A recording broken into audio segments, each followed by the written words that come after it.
Hello मेरे प्यारे बच्चों, कैसे हैं आप सब। उम्मीद करते हैं आप सभी बहुत अच्छे होंगे और आपका पेपर भी आई होप बहुत अच्छा गया होगा। और हमने जो लास्ट वीडियो डाला था आप सभी के लिए कि कौन से सेक्शन से क्वेश्चन ज़्यादा आएंगे और क्वेश्चन हूबहू उसमें से मिले भी हैं। आप वीडियो मिला लीजिएगा आप लोग।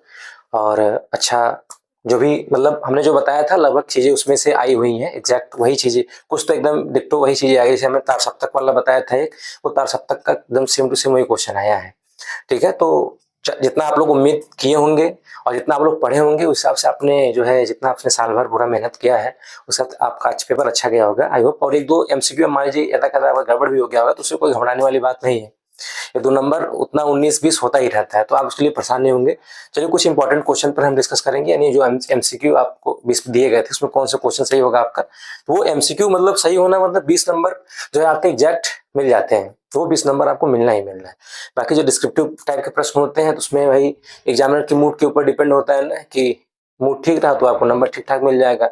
अच्छा लिखे रहेंगे, साफ सुथरा लिखे रहेंगे तो नंबर मिल जाता है। कभी कभी क्या होता है कि आप बहुत अच्छा लिखे रहते हैं लेकिन जो है मतलब कंटेंट आप उसमें जो लिखना रहता है वो आप बहुत अच्छा लिखे रहते हैं लेकिन राइटिंग आपकी अच्छी नहीं रहती तो उसमें नंबर कट जाता है। तो बहुत सारे डिस्क्रिप्टिव में देखने को मिलता है, बहुत सारे रीजंस होते हैं नंबर कटने के। तो लग क्या आता है कि हम तो करके सब कुछ आए हैं लेकिन रीजन सारे बहुत सारे होते हैं, नंबर आपके 2 नंबर कट जाते हैं। तो देखेंगे एमसीक्यू पर हम थोड़ा नजर डालेंगे। तो एक बार थोड़ा सा आप हम वेट करेंगे, थोड़ा सा हम एमसीक्यू पर नजर डालेंगे। चलिए कुछ फटाफट एमसीक्यूज देख लेते हैं, आप लोग मिला लीजिएगा। तो आप देखेंगे कि जो पहला क्वेश्चन था आपका कि बादल की मृत्यु नाटक किसका है, तो आपके इसमें ऑप्शन नंबर ए सही होगा आपका। इसमें जो होंगे जयशंकर प्रसाद, वो आपका राइट आंसर हो जाएगा। तो आप अपना मिलाते जाइएगा, कंक्लूड करिएगा कितना क्वेश्चन आपका सही हुआ है कितना गलत हुआ है। आप कमेंट बॉक्स में जरूर बताइएगा कितना आपका सही है कितना गलत। तो पहला जो ऑप्शन इसमें होगा आपका, ये जयशंकर प्रसाद होंगे पहले वाले में। दूसरा दिया है जयशंकर प्रसाद के नाटक हैं, तो इसमें चंद्रगुप्त है, तो ये चंद्रगुप्त भी होगा आपका, स्कंदगुप्त भी होगा। और जो होगा आपका ऑप्शन नंबर ये 4 अजातशत्रु होगा, यानी 1 2 और 4 होगा। तो इसमें कौन सा ऑप्शन सही हो जाएगा, ये बी वाला हो जाएगा, 1 2 और 4 सही होगा आपका। फिर तंत्रालोक से यंत्रालोक तक किसकी मतलब कौन सी विधा है, तो कौन सी विधा हो जाएगी, ये यात्रा जो है साहित्य है, ये ऑप्शन नंबर इसमें ए जो है आपका क्या हो जाएगा, राइट हो जाएगा। अतीत के चलचित्र तो बहुत ही बार पूछा गया है, बताया भी गया है और आप लोग बहुत बार इसको लगाए भी, क्या है किसकी है, महादेवी वर्मा की है। ठीक है, यहाँ तक तो समझ पाए होंगे आप लोग, आसान क्वेश्चन था, बहुत ज्यादा टेंशन वाली बात नहीं थी। कितना लास्ट में आपका कितना सही हुआ आप जरूर मुझे बताइएगा। अब अगला जो हमारा प्रश्न है, मेरी आत्म कहानी, ये भी आपको बार बार जब आप प्रीवियस ईयर क्वेश्चन सॉल्व किए होंगे ये क्वेश्चन आपको बार बार मिला होगा। तो इसमें हो जाएगा आपका डॉक्टर श्याम सुंदर दास, बी वाला ऑप्शन सही हो जाएगा आपका। अब आगे जो क्वेश्चन नंबर 6 है, देखिए ये सब क्वेश्चन पहले के फॉर्मेट में नहीं मिलते थे आपको। जब आप देखेंगे पुराना आप देखेंगे तो इस तरीके के क्वेश्चन मिलान करने वाला नहीं देता था। लेकिन अब क्या है, हर बार क्वेश्चन का एक नया पैटर्न बना रहा है और हर बार नए नए क्वेश्चन डाल रहे हैं। तो अभी देखिए ये अलग टाइप का क्वेश्चन बना है और उसमें देखिए अभी ये वाला प्रश्न आप देख लीजिए। इस तरीके के प्रश्न भी अब पहले नहीं आते थे, लेकिन अभी देखिए एक ही 3 दिया तो उसमें आपका ऑप्शन नंबर फर्स्ट सेकंड और फोर्थ वाला सही है। तो अब ये क्वेश्चन के नए नए पैटर्न चेंज कर रहा है, लेकिन रहेगा वो आपके सिलेबस से, सिलेबस के बाहर जो है आपको नहीं देगा। ठीक है, तो यहाँ तीसरा तक 4 हो गया। इसमें मेरी आत्म कहानी हो जाएगा, डॉक्टर श्याम सुंदर दास हो जाएगा। 6वां है उसको मिलान करना है आपको, तो इसमें जो है आपका ये डी वाला ऑप्शन सही होगा, डी वाला सही हो जाएगा। ए का 3 हो जाएगा, ए का 3 हो जाएगा, केशव रामचंद्रिका का है। उसके बाद बी वाला जो है बी मतलब ये दूसरा हो जाएगा। और तीसरे वाला क्या हो जाएगा, पहले हो जाएगा शिवा बावनी और मदिरा में जो है चौथे वाला चला जाएगा। ये ऑप्शन नंबर डी इसमें क्या होगा, राइट आंसर होगा। ठीक है, आगे देखते हैं। क्वेश्चन नंबर 7 है आपका कि ये देखिए, रस कहे थे आपको पढ़ के जाइएगा और सारे सिलेबस में ही जो है, जो सिलेबस में आपको दिया गया था उसी से क्वेश्चन आया है, बाहर से क्वेश्चन कुछ भी नहीं आया है ना। 7वां क्वेश्चन है कि इन्हीं में कौन सा कवि रीतिकाल के अंतर्गत वीर रस कवि नहीं है, तो इसमें बिहारी लाल जो है ये नहीं है, भूषण भी है, लाल कवि भी है और सुदन भी है। तो ऑप्शन नंबर इसमें क्या हो जाएगा, ए हो जाएगा। राम की शक्ति पूजा किसकी रचना है, तो राम की शक्ति पूजा जो है ये सूर्यकांत त्रिपाठी निराला जी का है, ऑप्शन नंबर सी इसमें राइट हो जाएगा। ठीक है, आगे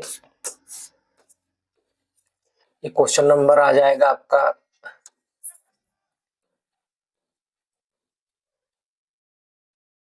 क्वेश्चन नंबर 10वां है, गीत फरोश काव्य श्रृंग संग्रह किसकी रचना है? तो ये आपका हो जाएगा भवानी प्रसाद मिश्र का। ये ऑप्शन नंबर सी आपका राइट हो जाएगा। Option number C Bhavani Prasad Mishra. दूसरा तार सप्तक जो हो जाएगा 1951। तार सप्तक वाला मैं बताया था ना, पढ़ के जाइएगा। ये तार सप्तक से एक प्रश्न निश्चित रहता है, तो ये तार सप्तक आप ले जाएंगे 1951 हो जाएगा। हास रस में अस्थाई भाव आप जान रहे हैं, इसका हास हो जाएगा। सुख चपला सा सुख धन में उलझा है मन चंचल मन कुरंग। तो इसमें जो है आपका क्या हो जाएगा, रूपक अलंकार हो जाएगा। ठीक है, इसमें क्या हो जाएगा, रूपक अलंकार हो जाएगा। अब क्वेश्चन नंबर 13 देख लेते हैं। क्वेश्चन नंबर 13 है आपका, क्वेश्चन नंबर 13 है आपका क्या दिया गया है, दोहा किस प्रकार का मात्रिक छंद है? ये भी आपको जब मैं हिंदी ग्रामर पढ़ा रहा था उसमें बताया था ना कि कौन सा मात्रिक छंद है, कौन सा अर्धमात्रिक है। तो इस उसी में से आया। देखिए एक क्या है, अर्ध सममात्रिक है आपका कौन सा, दोहा। ये भी देखिए आप पढ़ाया हुआ है अभ्यागत में, ये बहुत बार, इसमें तो कोई दिक्कत ही वाली बात ही नहीं है। तो इसमें जो 14 वाले क्वेश्चन में हो जाएगा आपका अभी हो जाएगा, ये ऑप्शन नंबर क्या हो जाएगा, डी हो जाएगा। अभ्या कोई शब्द ही नहीं होता, अब कोई शब्द नहीं होता, अब कोई शब्द नहीं होता। शब्द जो उपसर्ग में जो शब्द लगता है उसका एक अर्थ होना चाहिए ना, तो अभी एक क्या हो जाएगा, इसमें राइट आंसर हो जाएगा।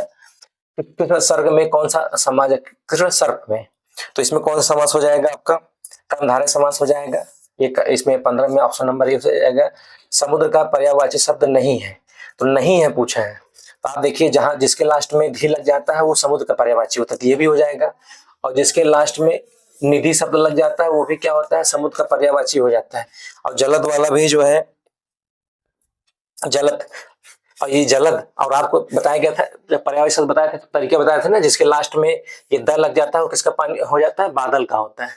और आपको तरीका भी बताया था कि बादल, तो इसमें आ रहा है द, तो आप जिसमें लास्ट में द लग जाता है, जलद नीरद तोरद, तो द जिसमें लगता है वो किसका हो जाता है, बादल का। तो ऑप्शन नंबर सी इसमें राइट आंसर हो जाएगा। बाकी जलद समुद्र का है, पारावार भी है, निधि भी जिसके लास्ट में लगता है वो भी समुद्र का ही पर्यायवाची होता है। आगे क्वेश्चन नंबर 17 है आपका।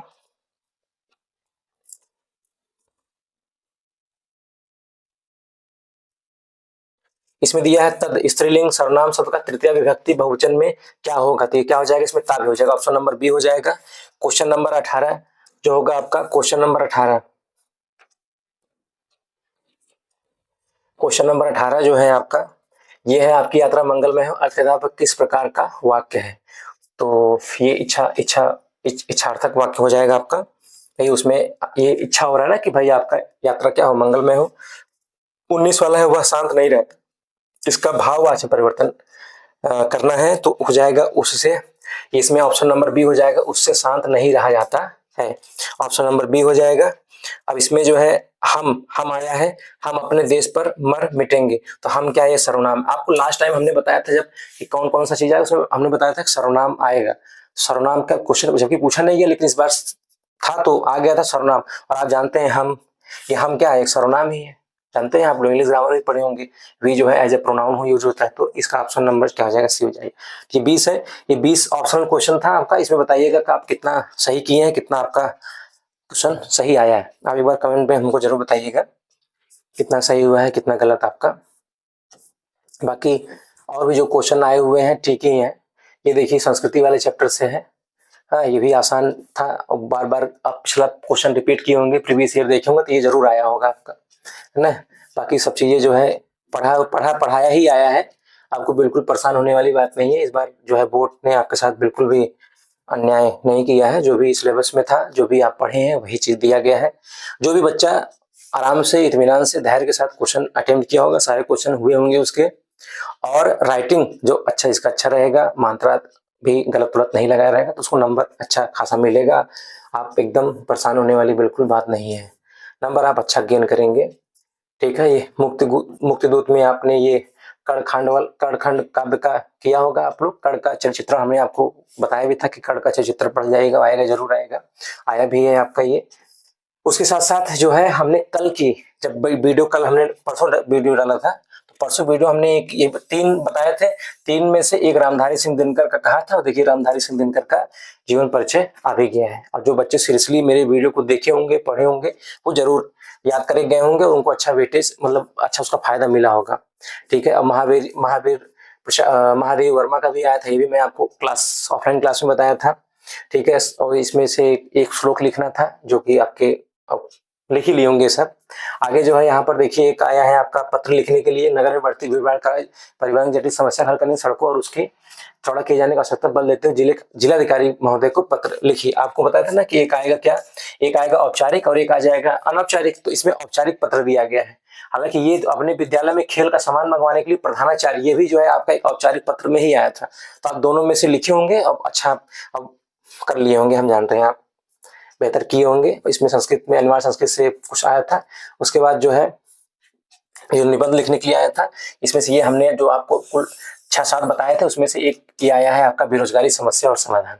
अब जान ही रहे हैं बेरोजगारी किस तरीके से है यहाँ पे, तो ये था। जैसा भी है आप लोग हमको बताइएगा कि आपका पहले तो ऑप्शनल क्वेश्चन में कितना आप अटेम्प्ट किए उसको भी बताइएगा, कैसा गया पेपर। आप लोग फीडबैक जरूर दीजिएगा, कमेंट जरूर करिएगा, ठीक है। चलिए फिर हम आज शाम को ही एक वीडियो आपके लिए लेके आएंगे कि कल हिस्ट्री में, यानी कल तो एसएसटी का है, तो हिस्ट्री, पॉलिटी और इकोनॉमिक्स और ज्योग्राफी में आपको क्या पढ़ना है, और जो मैं कहूँगा आप सिर्फ वही पढ़ के जाइएगा, बेहतर आप रिजल्ट करके आएंगे, इस बात की पूरी गारंटी है, ठीक है। चलिए फिर मिलेंगे नए वीडियो के साथ, तब तक आप स्वस्थ रहिए, मस्त रहिए, पढ़ते रहिए। Bye bye, take care.